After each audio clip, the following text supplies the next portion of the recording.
संत रामपाल जी महाराज एक ऐसे महान संत जिन्होंने अपनी सतभक्ति, तत्व ज्ञान, करुणा और सेवा के बल पर समाज में नई मिसाल कायम की है। संत रामपाल जी महाराज की अगुवाई में उनके सभी सतलोक आश्रमों से समाज कल्याण के अद्भुत कार्यों ने समाज को सुनहरे भविष्य की एक नई उम्मीद दिखाई है। संत रामपाल जी महाराज से नाम दीक्षा लेने के बाद लाखों लोगों की लाइलाज बीमारियां जैसे कैंसर, एड्स आदि ठीक हुई। संत जी के ज्ञान से प्रेरित होकर उनके अनुयायियों ने लाखों यूनिट रक्तदान किया।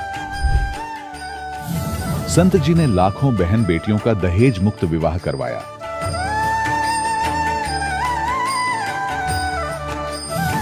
संत जी ने लाखों लोगों का नशा छुड़वाया, करोड़ों उजड़े परिवार बसे। संत जी के आश्रमों में समागम के दौरान निःशुल्क नेत्र चिकित्सा, दंत चिकित्सा प्रदान की जाती है। संत रामपाल जी महाराज द्वारा समय समय पर पर्यावरण संरक्षण के उद्देश्य से बड़े स्तर पर वृक्षारोपण किया जाता है। संत जी ने जरूरतमंदों को तत्काल राहत पहुंचाने के लिए एम्बुलेंस सेवा शुरू की। संत जी अपने अनुयायियों को देहदान के लिए प्रेरित करते हैं, जिससे मानवता की सेवा और चिकित्सा क्षेत्र में सुधार हो सके। संत रामपाल जी महाराज के सभी आश्रमों में हर रोज निःशुल्क भंडारा आयोजित किया जाता है, जहां हर वर्ग, हर जाति और हर धर्म के लोग एक साथ बैठकर भोजन करते हैं।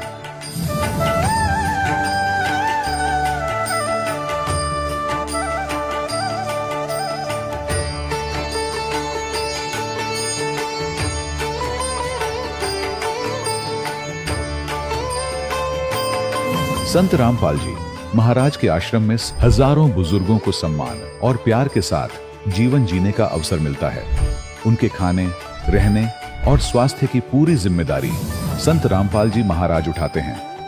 अनाथ बच्चों के लिए संत रामपाल जी महाराज के सभी आश्रम किसी वरदान से कम नहीं। यहाँ उन्हें शिक्षा, संस्कार और भविष्य के लिए बेहतर अवसर प्रदान किए जाते हैं। चाहे बाढ़ हो, भूकंप या महामारी, संत रामपाल जी महाराज और उनके अनुयायी हमेशा ही जरूरतमंदों के लिए सबसे आगे खड़े रहते हैं।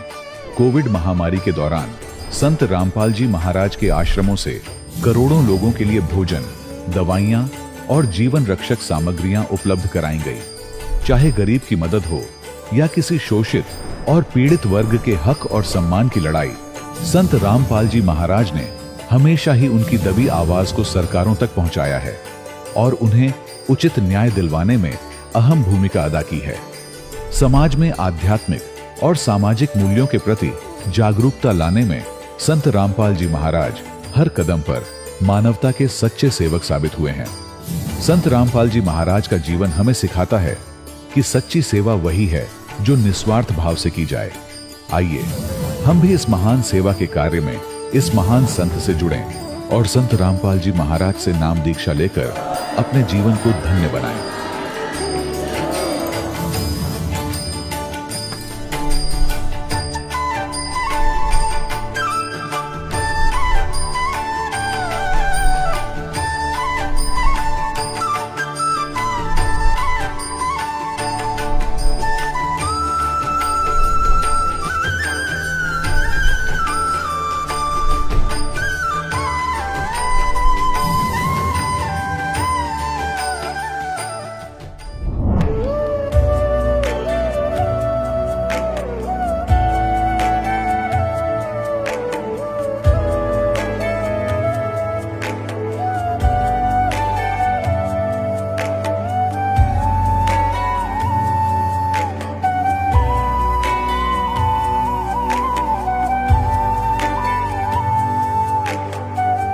गीता में अर्जुन को स्वयं भगवान कह रहे हैं कि उस परमेश्वर की शरण में जा, उसके लिए उन संतों के पास जा जो तत्वदर्शी हो।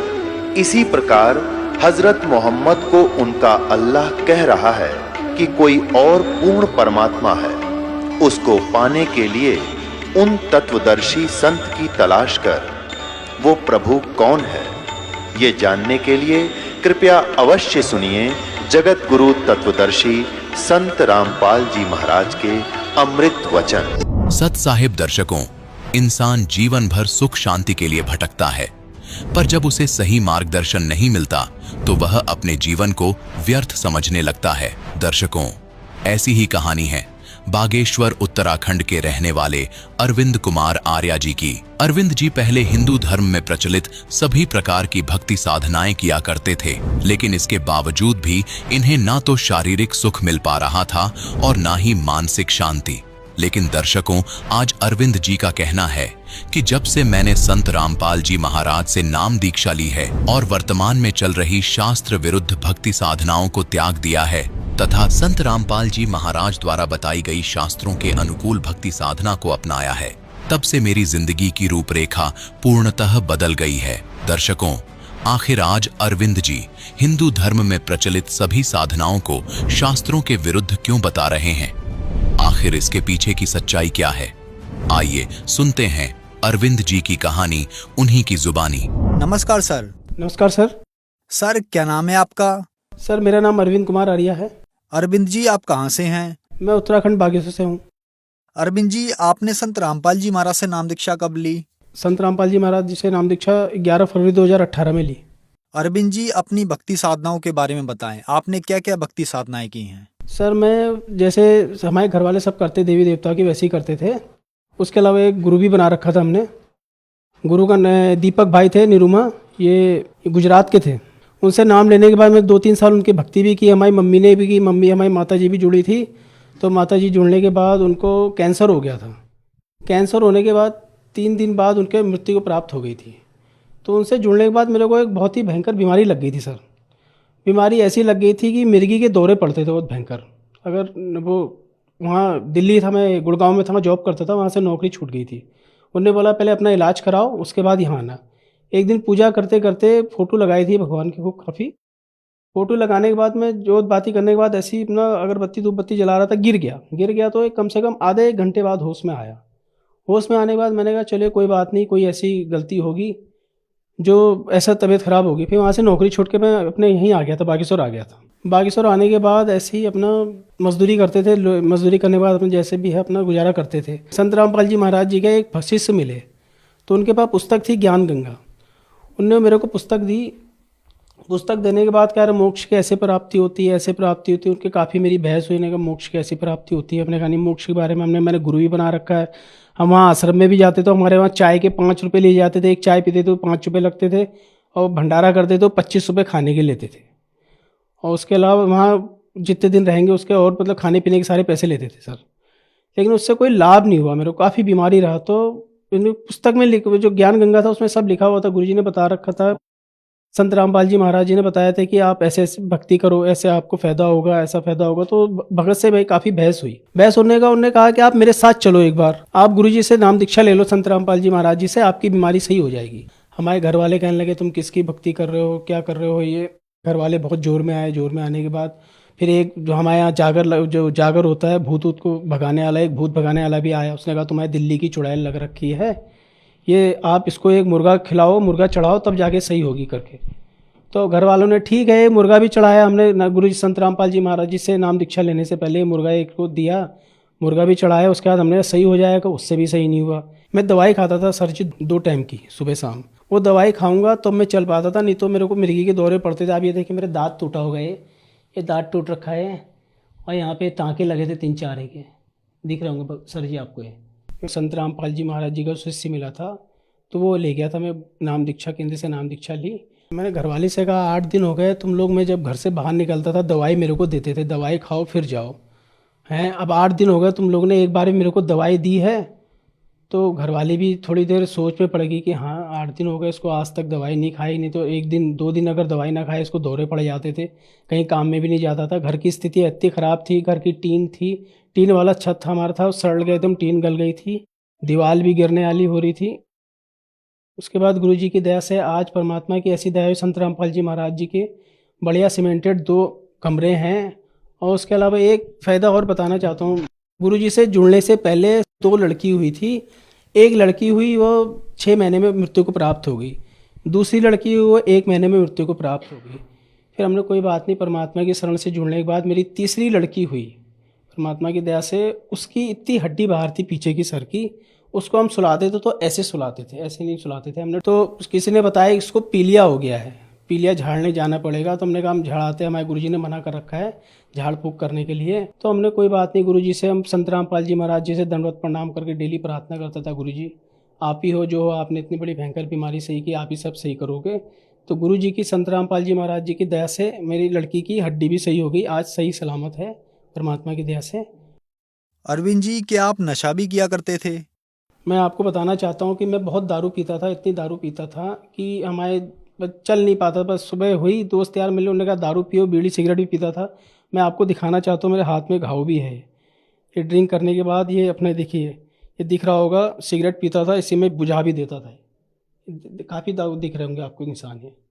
परमात्मा की दया से बाद में पता चला कि बीड़ी सिगरेट पीना क्या होता है। ड्रिंक हम मतलब ये लगा लीजिए सर जी कि दोस्त यार जो भी आएगा कि वो उस समय मजदूरी वगैरह करते थे, जो भी कमाया बस सुबह से चालू हो जाते दारू पीना। घर में गए, झगड़ा किया, फिसाद किया। अपना घर वाले भी बहुत परेशान रहते थे कि हाँ ये तो शराबी पीते रहता है, अच्छे काम है ही नहीं, बीमार भी है उसके बाद भी हैं। तो घर वालों के बहुत कोशिश की दारू छुड़ाने के लिए, उन्होंने कहा दारू छोड़ ले। काफ़ी जगह के, जिस गुरु को बनाया था तो उससे तो वहाँ जुड़ने के बाद तो बीमारी लग गई थी सर जी मेरे को। उससे पहले बीमारी भी नहीं थी, पर दौरे पड़ने लग जाते थे। अच्छी नौकरी थी, नौकरी छूट गई, घर में ऐसे ही रहता था, खाली बैठा रहता था। पर संत रामपाल जी महाराज जी का शिष्य मिला था तो वो ले गया था, मैं नाम दीक्षा केंद्र से नाम दीक्षा ली। आज मेरे को 2018 से जुड़े हुए एक बार भी एक दौरा भी नहीं आ रखा है। परमात्मा की दया से दवाई छूट गई, दारू छूट गई, जो नशा था सब दूर हो गया। अरविंद जी, आप बहुत ज्यादा नशा करते थे। नशा छोड़ने के लिए आपने बहुत ज्यादा प्रयत्न किए, लेकिन आपका नशा संत रामपाल जी महाराज जी की शरण में आने के बाद छूटा। आज जो दर्शक आपको टीवी पर देख रहे हैं, अगर वो भी परेशान है, नशा छोड़ना चाहते हैं, आप उनके लिए क्या कहना चाहेंगे? सर मैं तो प्रार्थना कर सकता हूँ बस कि आप जो हैं, संत रामपाल जी महाराज जी का सत्संग आता है टीवी पे, उसमें आप सत्संग देखिए। गुरुजी आपको सद्भक्ति बताएंगे। आदमी भक्ति करता है किस लिए कि उसका नशा छूटे, उसके दुख तकलीफ दूर होए हैं। उसके बाद भी अब भक्ति कर रहा है, दुख भी दूर था, शराब भी पी रहा है, दुख भी है, तकलीफ भी है, सोच रहा भगवान सब सुख दे रहा है। लेकिन आप एक बार सदगुरु रामपाल जी महाराज जी का सत्संग आता है टीवी पे, उस पर आप सत्संग देखिए। और पुस्तकें हैं उनकी, जीने की राह, ज्ञान गंगा, गीता तेरा ज्ञान अमृत, पुस्तक मंगाइए, ऑनलाइन भी आ जाती है। उसके अलावा आप ये टीवी में सत्संग आता है गुरु जी का, उस पर पट्टी चलती है, उसमें नंबर लिखा होता है, फ़ोन नंबर, नामदान केंद्र के पता करके नाम दीक्षा ले सकते हैं। धन्यवाद सर। सत साहिब। दर्शकों, अभी आपने सुने संत रामपाल जी महाराज से दीक्षा प्राप्त करके सुखी हुए भक्त के अनुभव। अब देखिए जगत गुरु तत्वदर्शी संत रामपाल जी महाराज के मंगल प्रवचन। कह कर जोड़ दीन धर्मदास दरस दे, पूर्ण करियो आस। कह कर जोड़ दीन धर्मदास दरस दे, पूर्ण करियो आस। मेटियो हो जन्म मरण की तरास, सत्य पद प्राप्त कराने वाले। धन धन सतगुरु सत कबीर भगत की, पीड़ मिटाने वाले। डसी सर्प ने जब जाए पुकारी, इंद्रमती अकुलाए। आपने तुरंत करी सहाय, बिरहुली मंत्र सुनाने वाले। परमात्मा ने लीला की। रानी ने पूछा महाराज ये कौन सा मंत्र था? परमात्मा ने कहा बेटा बिरहुली मंत्र है। बिरहुली मंत्र क्या? कि राम नाम जप बिरहुली है, गुरु की शरण में रह बिरहुली। वो तो एक बहाना बनाया था कि इस बालक को बढ़ा दूं, लेकिन वो तो समझ सकती है मंत्र की क्या आवश्यकता उसको। अब रानी की खुशी का ठिकाना नहीं रहा और राजा के भी दचगी, गारडू भी फेल, वैद्य भी फेल। इतना जरूर मान लिया संत ठीक है, लेकिन राजा की बुद्धि 7वें आसमान पर होती है। पुण्यकर्मी प्राणी होते हुए भी वो दुर्भागी होता है जो भक्ति नहीं करता, और रानी होते हुए या राजा होते हुए जो भक्ति करते हैं, सत साधना करते हैं, चाहे कैसे भी कर रहा है। परमात्मा कहते हैं चाहे कोई भक्ति करे कपट की और उसको भी अपनाऊं, और श्याम दाम दंड भेद सेती फिर सिद्ध मार्ग लाऊं। अब देखो परमात्मा काल को आने भी नहीं देता, इसलिए आने दिया रानी का जच्चा ना हो या बात। संत जो साची कह गया परमात्मा ये समझ रहे थे कि या फिर छोड़ दे हो, दूसरा गुरु आते ही उसके भी चरण छुआ और उसकी भी आरती तारो। और पुण्यात्मा, गुरु को तजे भजे जो आना, अर्ता पशुआ को फोकट ज्ञाना। परम संत ने छोड़कर फिर वो नकलियां फिर भी आस्था जिसकी है तो वो फोकट ज्ञान श्रद्धा नहीं बनी उसकी। जैसे पति भरता पति से राती, आन पुरुष नहीं भावे, और बसे पीहर में सुरत प्रीतम में ऐसे ध्यान लगा। यानी नकली गुरु को त्यागने के बाद, क्योंकि पहले तो आपके पास कोई पैमाना ही नहीं था मापन का, जांच करने का कोई ऐसा वस्तु नहीं थी, विकल्प नहीं था। अब दास आपको पहले संत को जांचने के पैमाने देता है कि इसे नाप के देख लियो जिसके पास ये ज्ञान है। जैसे धर्मदास जी भी पहले ऐसी दूसरी साधनाएं करता था। जब परमात्मा ने उसको सच्चा ज्ञान सुना, वो फिर भी बुद्धि भ्रष्ट हो गई थी बीच में, तो फिर परमात्मा मिले नहीं थे। तो उसने सोचा साधु संत के रूप में मिले थे, कोई भी संत मिलता धर्मदास उसके पास जाता और जाती कहता, महाराज जी ठीक सो, कहाँ आजा बच्चा, ठीक है। वो क्या प्रश्न करता था कि ब्रह्मा विष्णु महेश के माता पिता कौन है? तो वो कहता था, अरे ये तो अजरो अमर है, सर्वेश्वर है, ये कहाँ से बात उठा लिया? तो तभी उठकर चल पड़ता था कि ना, ये संत नहीं है। तो उसके पास एक पैमाना था उनको जांचने का। और जब उसने परमात्मा मिले दोबारा, फिर वो पूरा काम उनका होना ही था। तो पहले तो आपके पास कोई ऐसा था नहीं मेजरमेंट टेप जिससे आप उसको नाप सकते थे, तोल सकते थे, जांच सकते थे। और जब पूर्ण संत मिल जाए फिर भी वो नहीं वास्ता है, वो तो जीवन नास्तिक आपके।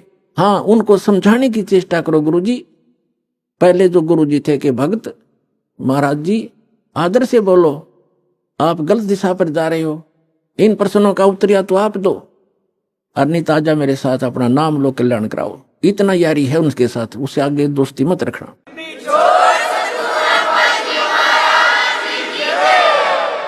अब इस काल को नहीं आने देते किसी रूप में, उस घर में झांक भी नहीं सकता काल। तो दाता ने इसलिए छोड़ा था कि अपना कर लेगा काम।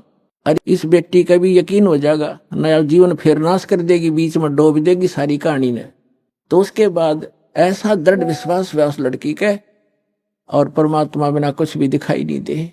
नव राजा मना करे फिर, इसका तो जीवन दान मिल गया मेरी रानी का इस संत से। परमात्मा आते जाते रहे घर पे, ज्ञान सुनाते, भोजन करके उसको उद्धार करते, उसका धर्म बनवाते। तो एक दिन रानी ने कहा कि महाराज मेरे पति को भी समझा दो। अच्छा बेटा, बुला ले उसको। राजा बुला लिया। परमात्मा लागे समझाने के, भाई परमात्मा की भक्ति करनी चाहिए, और ये राजपाट सदा नहीं रहता, एक दिन मृत्यु भी होएगी, परमात्मा की भक्ति करते रहना। तो राजा क्या कहता है, महाराज जी देखो, मैंने तो पार्टी अटेंड करनी पड़ती है, क्यों गुटी छुट्टी लानी पड़ती है, और मेरे पास समय नहीं है। लेकिन मैं आपकी चेली न मना नहीं करता, कितना या दान करो और कितना सत्संग करवा लो, मेरे बस की बात नहीं है भक्ति करना। परमात्मा ने समझा, देखो राज भी करो, भक्ति भी करो। भक्ति में क्या लगता है, आप पार्टियों में जाते हो, शराब मत पियो। वैसे तो साधु संत हो जाएंगे, पार्टी सुहावे को नहीं आपने, फिर भी किसी कारणवश जाना पड़ जाता है तो वहाँ काजू खाओ, किशमिश खा लो, वही बादाम खा लो और सेब संतरे खा लो। ये शराब अड़ंगा क्यों पियो? तो बहुत समझाया, अग्नि महाराज जी मेरे बस की बात नहीं, फिर देखूंगा। कुछ दिन के बाद परमात्मा ने फिर प्रार्थना करी, बार बार रह रहकर समझाया, मान्या नहीं। लास्ट में ये कह दिया कि महाराज जी देख, मुझे ना कहा करो आप, और आपकी चेली ने मैं मना नहीं करता, तो सारे खजाने लुटा दे, और मैं कति बाधक नहीं बनता इसके बीच, मेरे बस की बात नहीं। तो परमात्मा कहते, कबीर पिछले पाप से हरि चर्चा ना सुहावे, और कह ऊँगा कह उठ चले ना और बात चलावे। तुलसी पिछले पाप ते हरि चर्चा ना भावे, जैसे जबर के बेग ते भाई भूख पैदा हो जा। तो जिसके पाप गणे बढ़ जाते हैं, उन्हें राम नाम की मनुखा दाख भी कड़वी लगती है। जैसे जबरग्रस्त प्राणी को, रोगी को मनुखा दाख, सेब संतरे, रोटी भी कड़वी लगती है, वो मीठी वस्तु भी उसको कड़वी महसूस होती है। बुखार ने उसके शरीर की व्यवस्था इतनी बिगाड़ दी। इसी प्रकार पाप कर्मों से ग्रस्त प्राणी इस परमात्मा की मनुखा दाख सेब को खा नहीं सकता। उसके लिए तरीका है, जैसे कुनीन होती है मलेरिया का नाश करने के लिए, और कुनीन भी कड़वी, बुखार को सेट करने के लिए जिससे कड़वी वस्तु लगती थी मीठी, उसके लिए कड़वा ही खाना पड़ेगा, न चाहते हुए फांकी मारनी पड़ेगी, और उस कड़वी दवाई खाने से रोग नाश हो जाएगा, फिर वो मीठी लगने लग जाएंगी। इसी प्रकार ये सत साधना भगवान की कथा ना चाहते हुए सुनते रहना चाहिए, फिर वो रोग नाश हो जाएगा। कुछ पाप ऐसे होते हैं जो परमात्मा के सच्ची ज्ञान के सच्चे वचन से, परम संत के वचन से, मुख से बोले हुए वचन से वो शीघ्र नाश हो जाते हैं, और फिर वो भूख जागृत हो जाती है भगवान की कथा की। ऐसे बहुत से व्यक्ति हैं, शुरू शुरू में वो सुनते भी नहीं थे, आज 500 किलोमीटर से चलकर और 10 में दिन यहाँ आ जाते। अब उनका पाप कर्म का बुखार उतर गया।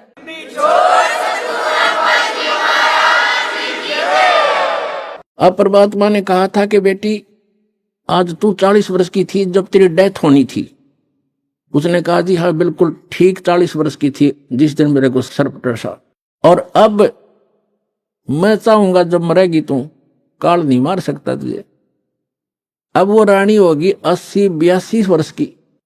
वो 1-2 बार उसने खुद भी कहा महाराज अब मुझे तो भेज दो सतलोक, सारा काम हो लिया। परमात्मा बोले बेटी देख ले कोई पोता पोती में आस्था तो नहीं है तेरी, कार कोठी में, घोड़े कोठी में दैया आस्था रहेगी ना, यहाँ तो तू फॉर्मेलिटी करेगी, और ऊपर जाकर तो कति तेरी बार दिखाई देगी शीशे की तरह, फिर वापस पटकनी पड़ेगी। मैंने अगना जी आप तो अंतर्यामी हो, मेरे कोई मन में नहीं है, मैं तो कति फारिग हो रही हूँ, अपने ज्ञान ऐसा दे दिया, मृत्यु तो होनी ही है, चलते हाथ पांव हो जाओ और अच्छा है।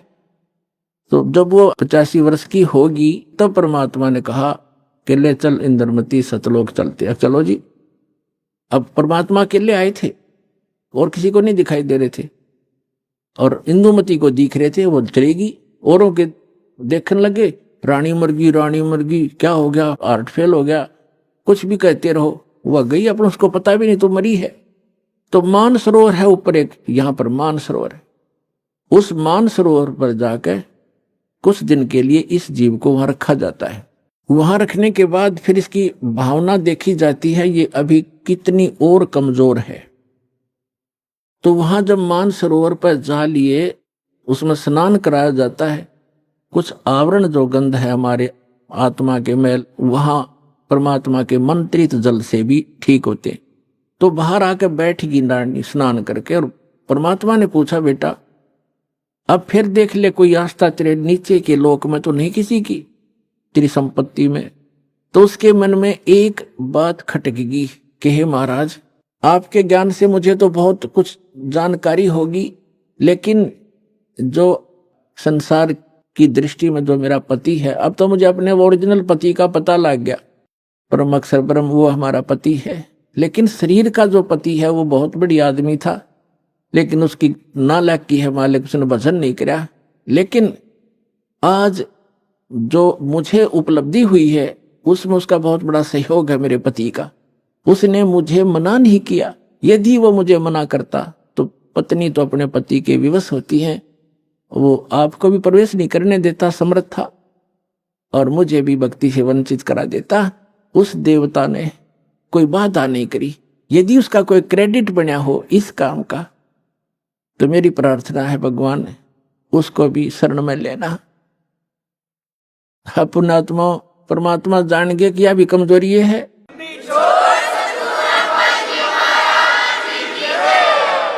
एक वृद्ध व्यक्ति डॉक्टर के पास चला गया, कमजोर सा होता ही है वृद्ध, मांस खत्म, अस्थि पिंजर शेष। डॉक्टर से कहने लगा डॉक्टर जी मेरी पिंडी भड़के हैं, पिंडियों में दर्द होता है, पिंडलियों में। डॉक्टर ने देख लिया दूर रहते हैं, कमजोर वीकनेस के कारण है कि कमजोरी है बाबा। फिर कहने लगा जी मेरी सांथल भी दर्द करती है। डॉक्टर बोला कमजोरी है बाबा। मेरे सिर में दर्द रहता है डॉक्टर जी। डॉक्टर बोला जी कमजोरी है। फिर वृद्ध बोला मैं खड़ा होता हूं चक्कर सा आता है। डॉक्टर बोला कमजोरी है। वो वृद्ध गुस्सा हो गया, ने बोला तू डॉक्टर है गम चक्कर एक के बाद जाना है, कमजोरी कमजोरी कुछ और भी बतावेगा। तो डॉक्टर बोला यह भी कमजोरी है, क्योंकि कमजोर आदमी ने गुस्सा आया करे, ये भी ड्यू टू कमजोरी है, वीकनेस है। तो पुण्यात्मा परमात्मा जानेंगे अज्ञा भी कमजोरी है, जो या बोल रही है उसके प्रति इसका लगाव शेष है या आप भी डूबेगी। तब कहा बेटा तू यहाँ रुक कुछ दिन। अब राजा 90 वर्ष का हो गया था, अट्टा कट्टा शरीर, अच्छे खावे खादू लावे गुटी किसमस बादाम और लाल चेहरा। अब जो सोचा था 100-125 वर्ष तो जिया करें। अब राजा आया, चौक में आया बाहर से घूम के, 90 वर्ष की उम्र होगी थी, और आते ही नीचे उतरा घोड़े से। नौकर आसपास खड़े, अंगरक्षक साथ से बाहर से आए थे, और पलंग तक भी नहीं पहुंचा, गद गिरा और टट्टी पेशाब निकल गई। यम के दूत खड़े दिखाई दे, जबान बंद होगी। उसका टाइम आ गया, सेकंड भी नहीं दे, एक सांस भी नहीं दे काल तो, और खिंच खिंच कर सांस आन लग गया। टट्टी पेशाब निकल गई, नो आंखें फट गई। वैद बुद्धों ने अपनी सारी जंतर मंतर कर लिए, सारी दवाई दे दी। फिर वो समझ गए कि अब इसका अंत समय है। तब परमात्मा ने कहा कि देख बेटी, उस अफलातून की क्या हालत हो रही है, देखो यम के दूत खड़े चारों तरफ और उसको कैसे डरा रहे हैं। उसकी जुबान बंद कर रखी है उन्होंने, अब ये बोल नहीं पा रहा, और धरती तोलता फिरे था, कहे कि नहीं मानने था। तब रानी बोली, देख लो जी, मैं क्या बताऊं आपने, उसने मेरी मदद बहुत कर रखी है। परमात्मा समझ गए कहा या के कहना चाहो है। तो कहने लगा, बेटी मैं जाता हूं। तो परमात्मा आकर प्रकट हो गए वहां उनके चौक में। कबीर साहब के आते ही यम के दूत ने हो गए खखाट, एकदम गायब हो गए।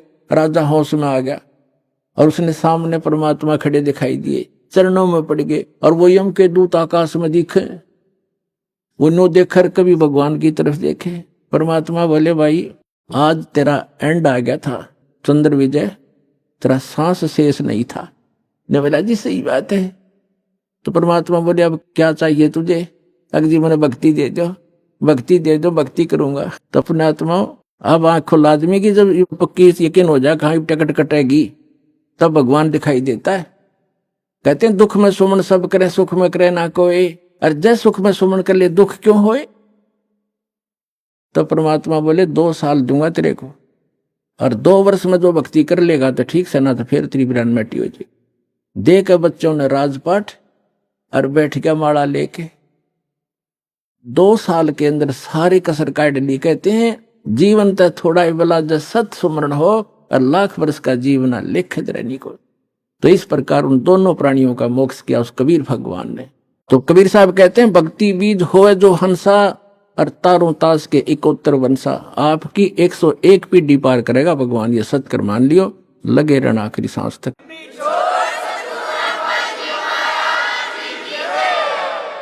सौभाग्य आपका, आप जी सतलोक आश्रम के अंदर आप उपस्थित हुए।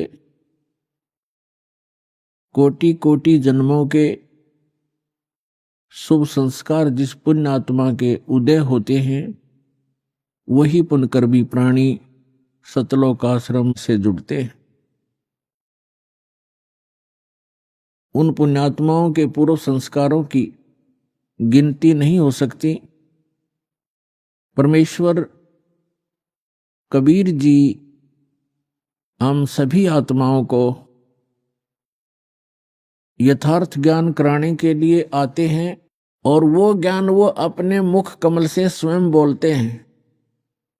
उसको श्रीमद् भगवत गीता अध्याय नंबर 4 के श्लोक नंबर 32 में कहा है कि सच्चिदानंद घन ब्रह्म की वाणी में ब्रह्मण मुखे। ब्रह्मण मुखे का अर्थ है सच्चिदानंद घन ब्रह्म की वाणी में धार्मिक अनुष्ठानों की जानकारी विस्तार से कही गई है,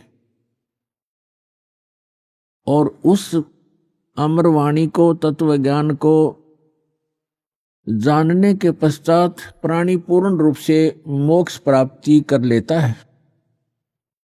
चौथे अध्याय के 34वें श्लोक में बताया है कि उस तत्व ज्ञान को जो सच्चिदानंद घन ब्रह्म अर्थात परम अक्षर ब्रह्म पूर्ण परमात्मा सत्य पुरुष स्वयं आकर के अपने मुख कमल से जो ज्ञान देता है, वो तत्व ज्ञान है।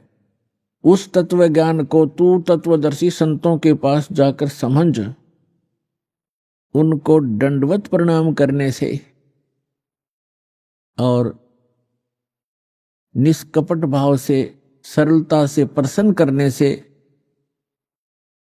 वो तत्वदर्शी संत तुझे उस तत्व ज्ञान का उपदेश करेंगे। इससे एक बात तो ये सिद्ध हो गई है कि गीता ज्ञानदाता ये सच्चिदानंद घन ब्रह्म नहीं है, ये परम अक्षर ब्रह्म नहीं है, ये कंप्लीट गॉड नहीं है। और दूसरी बात ये सिद्ध हो गई है कि गीता जी का ज्ञान इनकम्प्लीट है, ये कंप्लीट नहीं है। क्योंकि गीता ज्ञानदाता स्वयं कहता है कि कोई तत्व ज्ञान है और वो गीता से हटकर है। यदि गीता के अंदर ही वो ज्ञान होता तो वो बोल देता कि गीता अध्याय नंबर फलाने में आप उस ज्ञान को पढ़ो, वो तत्व ज्ञान है। उसने स्पष्ट किया गीता ज्ञानदाता ने कि कोई और ज्ञान है जो गीता का ज्ञान मैं दे रहा हूं उसे हटकर है, और वो कंप्लीट ज्ञान है, कंप्लीट स्पिरिचुअल नॉलेज है। और तीसरा कंसेप्ट ये क्लियर हो गया कि गीता ज्ञानदाता भी उस तत्व ज्ञान से परिचित नहीं है, इसलिए उसने तत्वदर्शी संतों के पास जाकर तत्व ज्ञान को समझने के लिए अर्जुन को कहा है। तो वो तत्वदर्शी संत पुण्यात्माओं, ये दास है रामपाल दास, वो तत्वदर्शी संत है।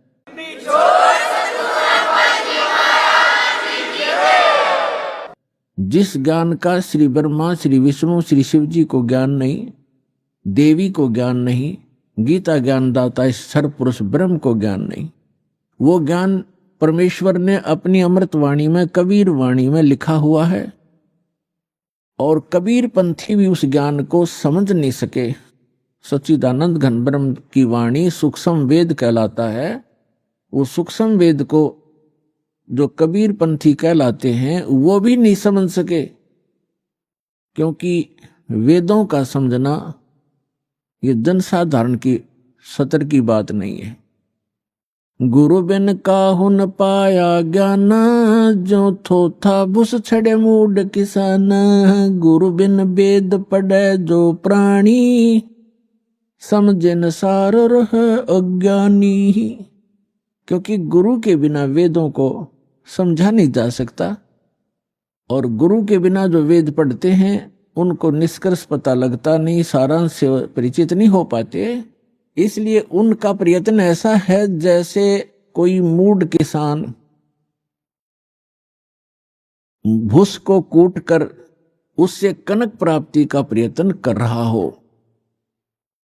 जैसे धान की पराली पड़ी हो कहीं पर और उस पराली को कोई कूट रहा हो और उससे कोई पूछे क्या कर रहा है, कि धान निकाल रहा हूं, तो उसका व्यर्थ प्रयत्न है। वो बुद्धिमान व्यक्ति नहीं है, या तो शराब के नशे में या कति मेंटल है। तो इसी प्रकार बताया है कि वेदों का गुरु के बिना पढ़ना, ये नकली गुरुओं से भी वेद नहीं पढ़े जा सकते। आज तक के जितने ऋषि महर्षि हुए ये सारे नकली गुरु थे, ये गुरु नहीं थे। इनको अध्यात्म ज्ञान शून्य था इनका। गुरु स्वयं परमात्मा आते हैं। तुम साहेब तुम संत हो, तुम सतगुरु तुम हंस, गरीब दास तेरे रूप बिन और न दूजा अंश। आदरणीय स्वामी रामानंद जी ने जब परमात्मा को सचखंड सतलोक यथास्थान पर देखा और फिर उसको यहां पर भी काशी में देखा उस कबीर भगवान को, तब कहा था दोहू ठोर है एक तू और भया एक से दो। गरीबदास जी इन चित्रण कर रहे हैं जैसे तुलसीदास जी ने रामायण को चित्रण किया। गरीबदास हम कारणे तुम आए हो मगजो।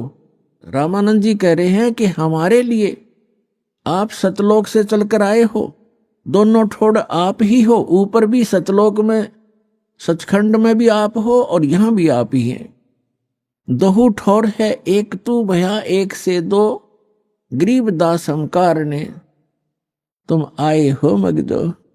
तुम साहेब तुम संत हो, तुम ही भगवान हो, परमेश्वर हो, और तुम ही वास्तव में संत हो जो संत के अंदर गुण होते। तुम सतगुरु, सतगुरु माने सच्चा ज्ञान देने वाले, सब सदग्रंथों से परिचित आप ही हैं, और आप ही हंस हैं। हंस माने विकार रहित आत्मा, जिसमें कोई किसी प्रकार का दोष ना हो। रियल में जो भक्त होते हैं, स्वामी रामानंद जी कह रहे हैं कि वास्तव में भगवान भी आप ही हो, जो रियल गॉड होता है।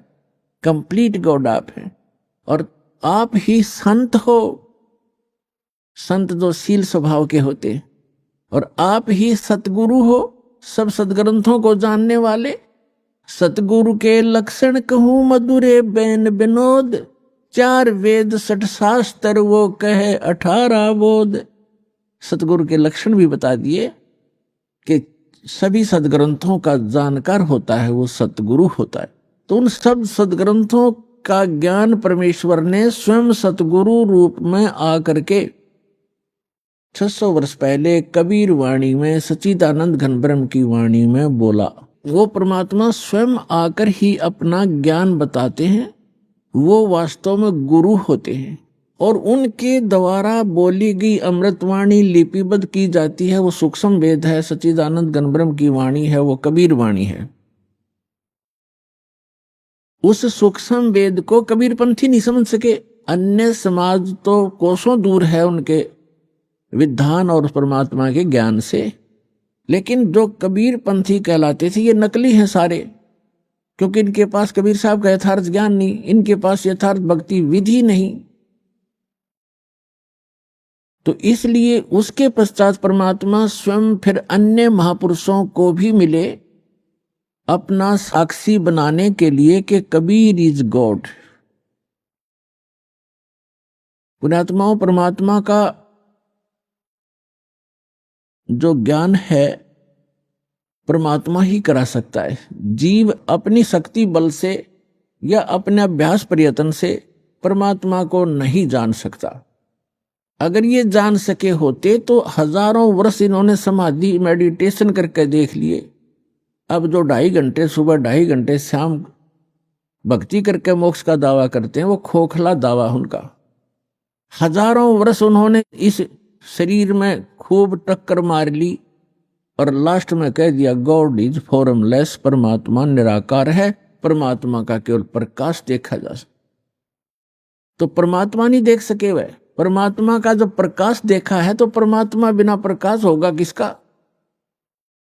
वो तो ऐसा है जैसे ये शरीर है हमारा, ये ऐसा है जैसे किसी सरोवर तालाब के साथ में कोई मकान बना हो, कोई महल बना हो,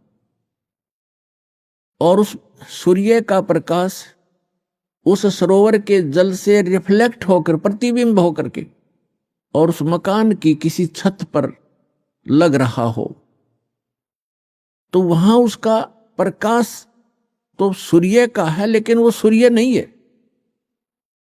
और कोई ये कहे ये प्रकाश तो सूर्य का है जो घर में हम देख रहे हैं, लेकिन सूर्य निराकार है, तो क्या वो बुद्धिमान व्यक्ति हो सकते?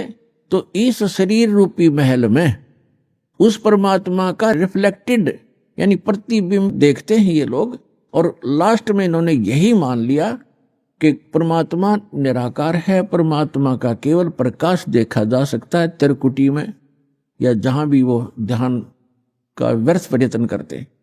तो परमात्मा बिना प्रकाश किसका हो गया वो? तो परमात्मा निराकार कैसे है? जब उसका प्रकाश आपने देखा तो है कहीं वो?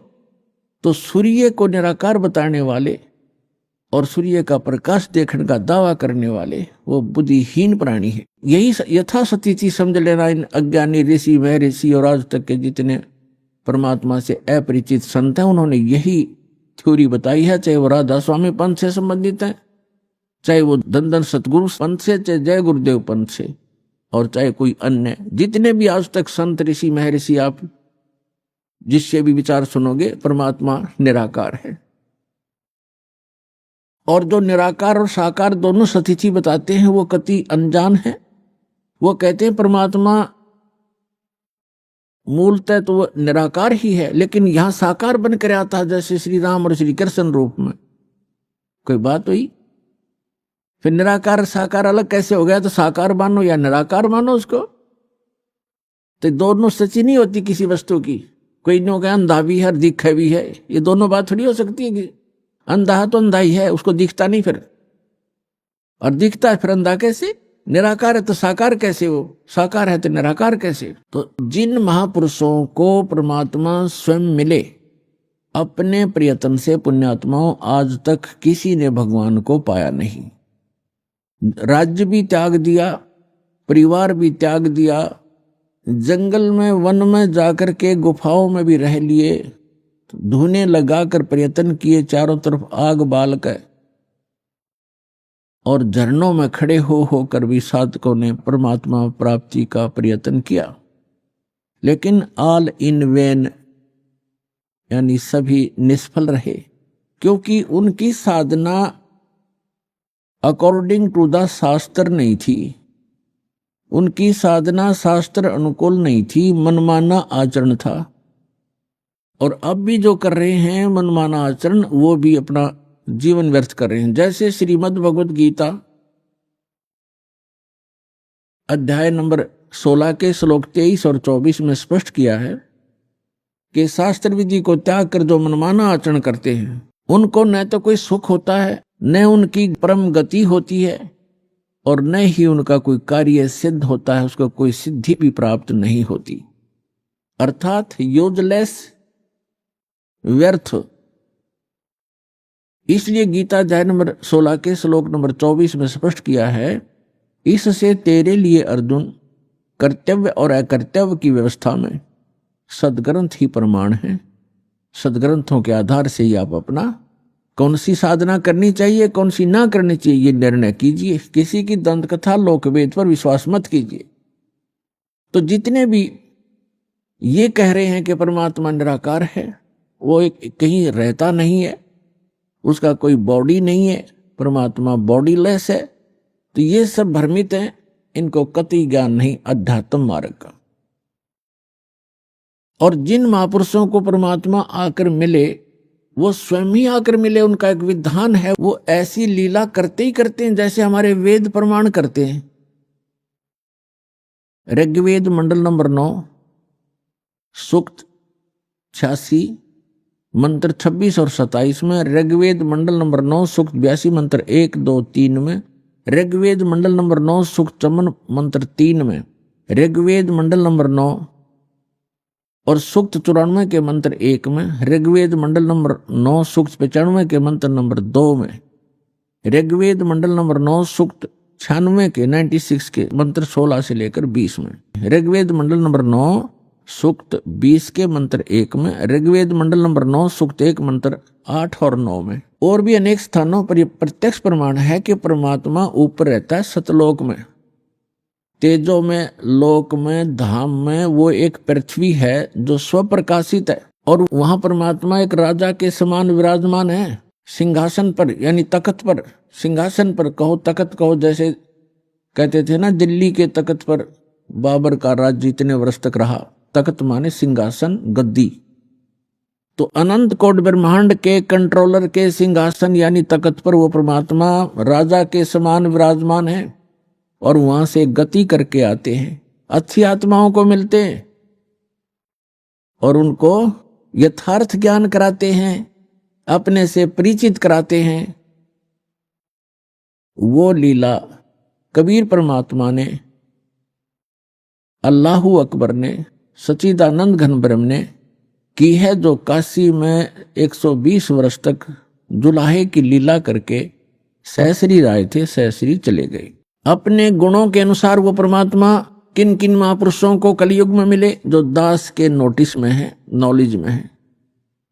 आदरणीय धर्मदास साहिब जी, आदरणीय मलुकदास साहिब जी, आदरणीय दादू साहिब जी, आदरणीय नानक साहिब जी, सिख धर्म के प्रवर्तक, आदरणीय गरीबदास साहिब जी, गांव छुड़ानी, जिला ददर, हरियाणा वाले,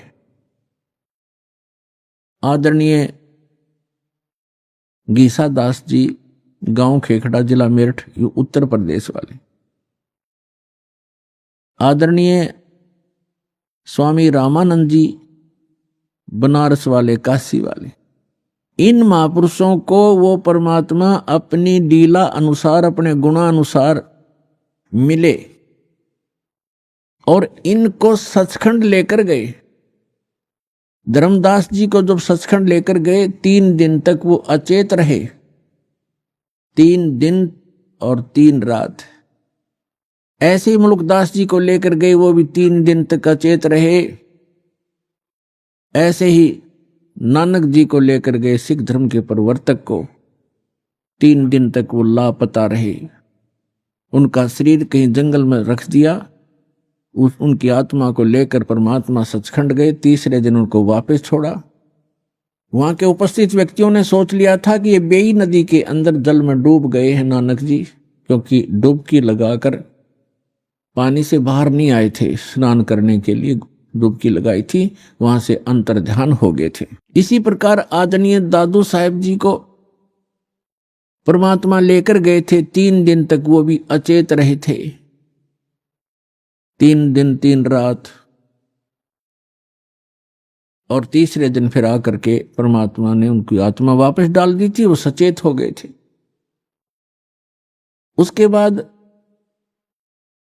आदरणीय गरीबदास साहिब जी को भी परमात्मा दिन के 10 बजे मिले थे। खेतों में, जंगल में गौ चरा रहे थे वहां पर, तो वहां से लेकर गए थे। अभी आपने सुने संत रामपाल जी महाराज के मंगल प्रवचन। आइए अब सुनते हैं संत रामपाल जी महाराज से नाम दीक्षा लेकर सतभक्ति करके अद्भुत लाभ प्राप्त करने वाले अनुयायी के विचार। दर्शकों, मनुष्य हर संभव उपाय आजमाता है ताकि उसे आध्यात्मिक सुख मिल सके, लेकिन जब उसे सच्चा ज्ञान नहीं मिलता तो वह दुख और तनाव का शिकार हो जाता है। दर्शकों, आज हम आपको ऐसी ही एक कहानी सुनाने जा रहे हैं जो छत्तीसगढ़ के नौहर सिंह जी की है। नौहर जी ने अपनी आध्यात्मिक यात्रा में कई प्रकार की साधनाएं अपनाई। इन्होंने जप भी किया, व्रत भी रखे, तीर्थों की यात्रा भी की और बचपन से गणेश जी की भक्ति भी की, लेकिन इसके बावजूद इनको किसी भी विधि से सच्ची शांति नहीं मिली। लेकिन दर्शकों, आज नौहर जी का कहना है कि जब से मैंने संत रामपाल जी महाराज की शरण ग्रहण की है, तब से मेरी जिंदगी पूर्ण रूप से बदल गई है। दर्शकों, आखिर संत रामपाल जी महाराज ने नौहर जी को ऐसी कौन सी जड़ी दे दी जिससे इन्हें शारीरिक और मानसिक सुख की प्राप्ति हुई? आखिर इसके पीछे की सच्चाई क्या है? आइए सुनते हैं नौहर जी की कहानी उन्हीं की जुबानी। नमस्कार सर। सर सर, क्या नाम है आपका? नौहर सी से होता सर। सर, कहाँ से हैं आप? बजरंगपुर नवागांव, वार्ड नंबर 1, जिला राजनांदगांव, छत्तीसगढ़ से सर। नौहर जी, संत रामपाल जी महाराज से नाम दीक्षा आपने कब ली? 6/5/2020 को नाम दीक्षा लिया सर। संत रामपाल जी महाराज से नाम दीक्षा लेने से पहले क्या आप कोई भक्ति साधनाएं भी करते थे? भक्ति साधना सर, मैं गणेश जी, ब्रह्मा विष्णु महेश का, और मैं गणेश जी का बहुत ज़्यादा भक्त था। और गणेश चतुर्थी में मैं बचपना से मैं मतलब गणेश जी में बहुत सारा मतलब जो भी लगता है चंदा, मैं हर चीज़ में समर्पण होकर करता था गणेश जी का भक्ति। संत रामपाल जी महाराज की शरण में आने का क्या कारण बना?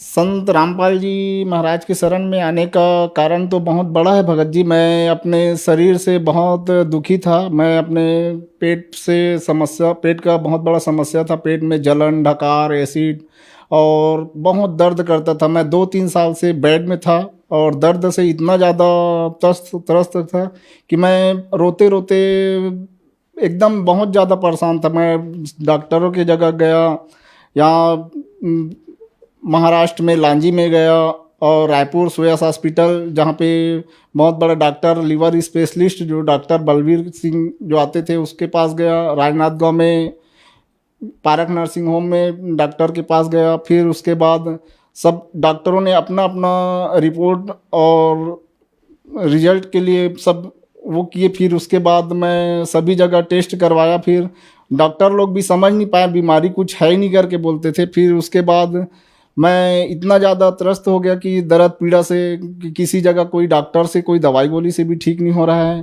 प्लस मैं अपने जीवन से इतना ज़्यादा वो हो गया कि फिर उसके बाद जो तंत्र मंत्र वाले जो बैगा हैं उन लोग के पास गांव में घुमा, फिर कहीं पे भी ठीक नहीं हुआ। उसके बाद मैं एकदम निराश हो गया, ना डॉक्टरों के पास ठीक हो रहा है ना कोई बैगा के पास ठीक हो रहा है करके। फिर मैं मन में ये सोच लिया कि मेरे को जीना नहीं है और मेरे को इस दुनिया से जाना ही है करके। फिर अपने बच्चे लोग को पकड़ के रात में बिस्तर में सो भी नहीं पाता था। 1 साल तक कंटिन्यू मैं सोया नहीं हूँ भगत जी। फिर मैं इतना ज़्यादा वो होने के बाद मैं पड़ोस का एक जो संत रामपाल जी महाराज से दीक्षा लिया हुआ है वो बोले कि इस बुक को रखो, बुक को पढ़ो करके। फिर बुक को पढ़ने के पहले मैं 1 साल चर्च गया हूँ। चर्च में भी गया था, 1 साल तक के चर्च में सब अपना जो वहाँ पादरी होते हैं, पास्टर, उन लोग प्रार्थना दुआ करते थे, लेकिन उसमें भी मेरा कोई लाभ हुआ नहीं। फिर मैं त्रस्त हो गया। फिर जो बुक दिया था उस बुक को मैं 3 दिन पढ़ा हूँ। 3 दिन पढ़ने के बाद मेरा मन में ऐसा हुआ कि मैं इसी से मैं ठीक हो सकता हूँ करके फिर बुक को पढ़ा हूँ। 3 पेज पढ़ने के बाद मेरा मन हुआ कि मैं दीक्षा लूँगा करके। फिर भगत जी को बोला कि भगत जी मैं दीक्षा लेना चाहता हूँ करके। तो बोले कि अभी बुक पढ़ो, अच्छा से सत्संग सुनो, उसके बाद फिर आप लेना। मैं लेकिन अपने दुख से तकलीफ के कारण मैं बोला भगत जी को मैं जल्दी से जल्दी नाम दीक्षा लेना चाहता हूँ करके, संत रामपाल जी महाराज जी से नाम दीक्षा लेना है करके। तो फिर ऑनलाइन उस समय कोरोना जो चल रहा था तो ऑनलाइन नाम दीक्षा लिया हूँ। और नाम दीक्षा लेने के 3 दिन पश्चात मेरा जो सारा प्रॉब्लम जो 3 साल से इतना दुख तकलीफ में पड़ा हुआ था, और 3 दिन के अंदर मेरा पूरा दुख तकलीफ दूर हो गया भगत जी। सर, आप अपनी बीमारी को लेके बहुत सारे डॉक्टर्स के पास गए, तो डॉक्टर ने आपको क्या बताया? क्या ये बीमारी ठीक हो सकती है या नहीं? डॉक्टरों ने तो एक जो डॉक्टर हैं वो बोले कि तेरा बीमारी कुछ पकड़ में आता नहीं, कुछ बीमारी का समझ है ही नहीं है करके, तू किसी के पास जा और अपना वहाँ देख के कुछ करवा ले इलाज, मैं तो नहीं कर पाता करके। फिर सेक्टर 9 में डॉक्टर जो है उसके पास गया था, तो डॉक्टर जी बोले कि मैं घर में तेरा पर्सनल इलाज करके देखता हूँ करके। फिर 2-3 बार घर में गया, फिर 2-3 बार वहाँ दवाई लिख के दिए, उसके बाद भी उस दवाई से ठीक नहीं हो पाया। फिर मैं जब बोला तो अब लास्ट दवाई जो लिख के दे रहा हूँ, अगर कोई नहीं हो भी पाएगा तो मैं नहीं कर पाऊँगा, आना मत करके। तो फिर उसके बाद उस दवाई को लेने के बाद मैं गया नहीं। सर, जैसा कि आपने बताया कि आपको 3 साल पुरानी बीमारी थी, आप बहुत सारे डॉक्टर्स के पास गए, बहुत सारे तांत्रिकों के पास गए, लेकिन सभी जगह आपको निराशा ही हाथ लगी। फिर आप संत रामपाल जी महाराज की शरण में आए और 3 साल पुरानी बीमारी 3 दिन में ठीक हो गई। तो सर, संत रामपाल जी महाराज के पास ऐसा क्या है जो इतने सालों की बीमारी कहीं भी ठीक नहीं हुई, वो संत रामपाल जी महाराज के पास ठीक हो गई?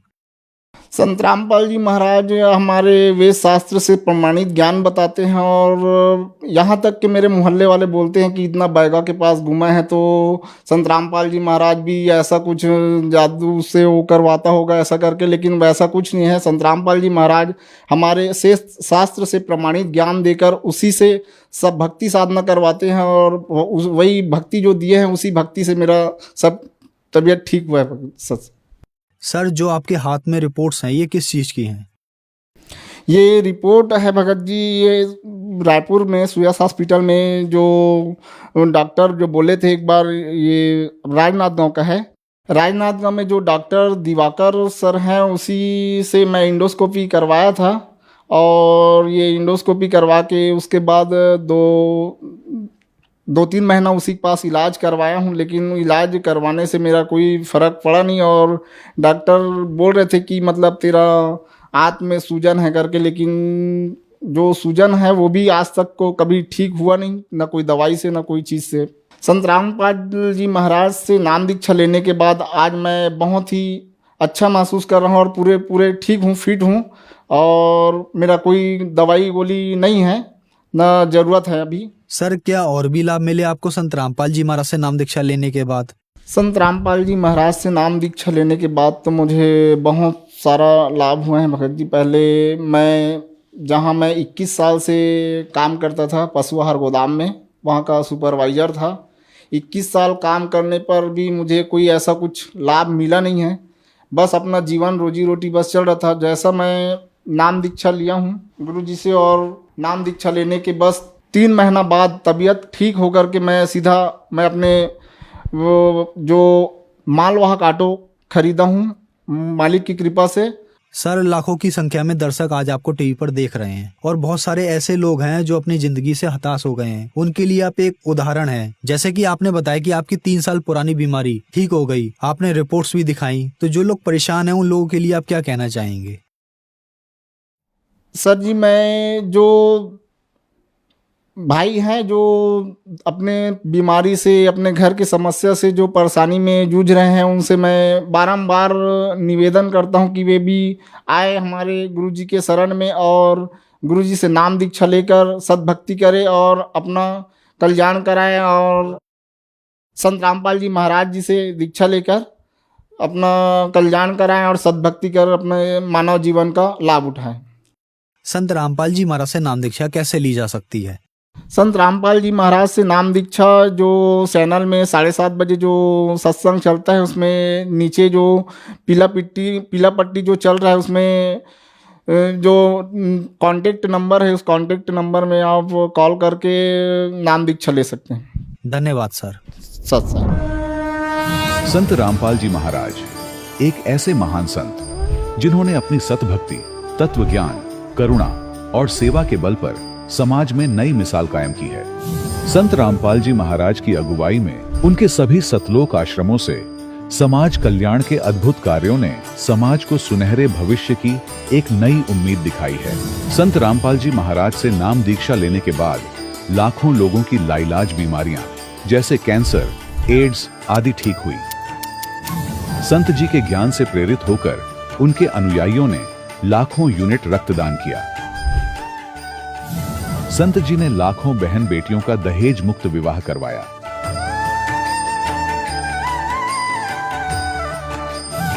संत जी ने लाखों लोगों का नशा छुड़वाया, करोड़ों उजड़े परिवार बसे। संत जी के आश्रमों में समागम के दौरान निःशुल्क नेत्र चिकित्सा, दंत चिकित्सा प्रदान की जाती है। संत रामपाल जी महाराज द्वारा समय समय पर पर्यावरण संरक्षण के उद्देश्य से बड़े स्तर पर वृक्षारोपण किया जाता है। संत जी ने जरूरतमंदों को तत्काल राहत पहुंचाने के लिए एम्बुलेंस सेवा शुरू की। संत जी अपने अनुयायियों को देहदान के लिए प्रेरित करते हैं, जिससे मानवता की सेवा और चिकित्सा क्षेत्र में सुधार हो सके। संत रामपाल जी महाराज के सभी आश्रमों में हर रोज निःशुल्क भंडारा आयोजित किया जाता है, जहां हर वर्ग, हर जाति और हर धर्म के लोग एक साथ बैठकर भोजन करते हैं।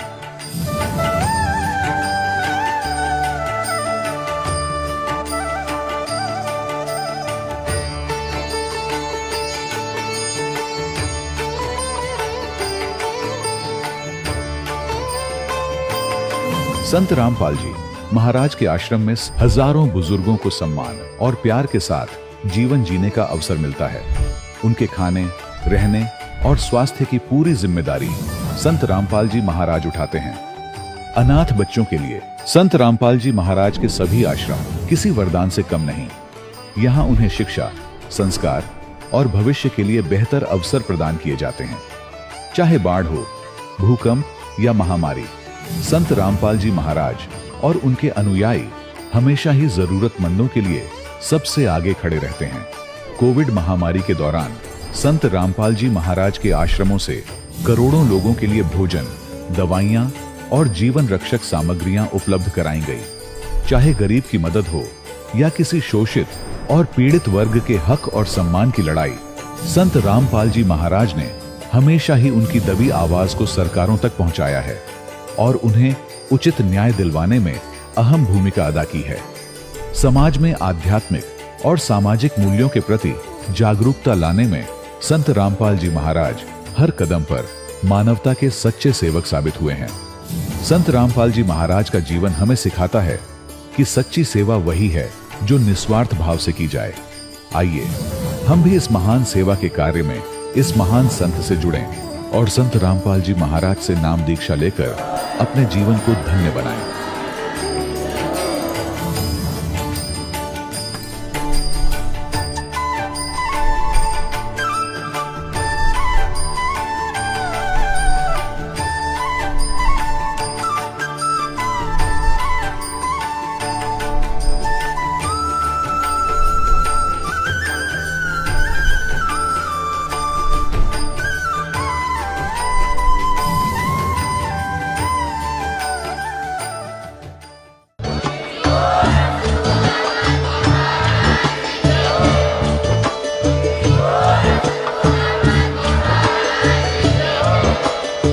सुन रहे थे जगत गुरु तत्वदर्शी संत रामपाल जी महाराज जी के मंगल प्रवचन। अधिक जानकारी के लिए विजिट कीजिए हमारी वेबसाइट www.jagatgururampalji.org। संत रामपाल जी महाराज जी के शुभ आशीर्वाद से पूरे विश्व भर में 500 से भी ज्यादा नाम दीक्षा केंद्र हैं, जिन पर संत रामपाल जी महाराज जी द्वारा ऑनलाइन निशुल्क नाम दीक्षा दी जा रही है। अपने नजदीकी नाम दीक्षा केंद्र का पता करने के लिए संपर्क करें 8222880541।